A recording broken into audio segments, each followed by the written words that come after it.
for you this Thursday morning, we are highlighting inspiring members of our community who are putting in the work this summer. It's all to make sure families who rely on school meals don't get hungry while class is out. Our Jacqueline Quinn is at the House of Mercy Food Pantry. And Jacqueline, they're already seeing a demand rise this summer. Yeah, that's right. And you can see some of the empty shelves here as we're walking back here in the warehouse. But they not only collect food here, they also take in used donations, clothings, and things like that. But I'll show you, things that they're always running low on. And if you want to donate, this has to be unopened and probably in bulk items. But pasta, you see it's running low here, right? They'll probably try to get this from a food bank, and also canned meats because that costs a little more. And so this really talks about the need right now, and that's why I'm going to bring in the executive director here. This is Jessica Root for the House of Mercy. And so, I know statistically it says from Feeding America that 22 million children are dealing with summer food insecurity.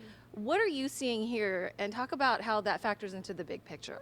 Sure, yeah. So in the past 6 months, actually, our client need has grown about 49%, which is huge. It's actually surpassed the numbers of COVID now. However, our resources aren't 100% keeping up with that, and a lot of the food pantries are feeling that we're kind of like at capacity.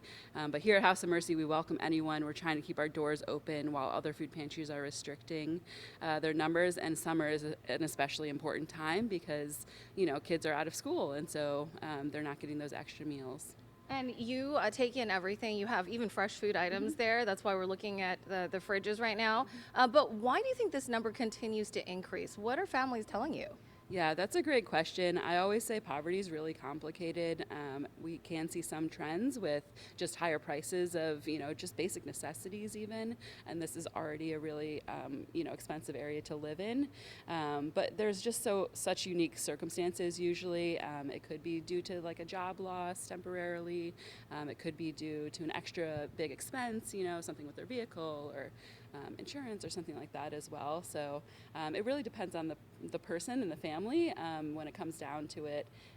But yeah, it's just kind of the economy right now as well.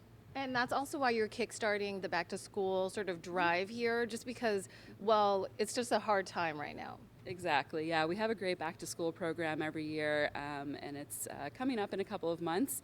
So right now we're just trying to get those back to school donations in, new shoes, new school supplies, and new backpacks. And we usually help around 800 children, those of our clients. So. Thank you so much. Stick around. We'll have some other questions, and we'll talk to you in the next hour. Again, they're asking for donations, things that are unopened at this time. Also, donations in terms of gifts. And they work with the local area food banks, one of them Capital Area Food Bank. You can donate there directly to them, and then they will help with the distribution process for now in Manassas. I'll send it back to you.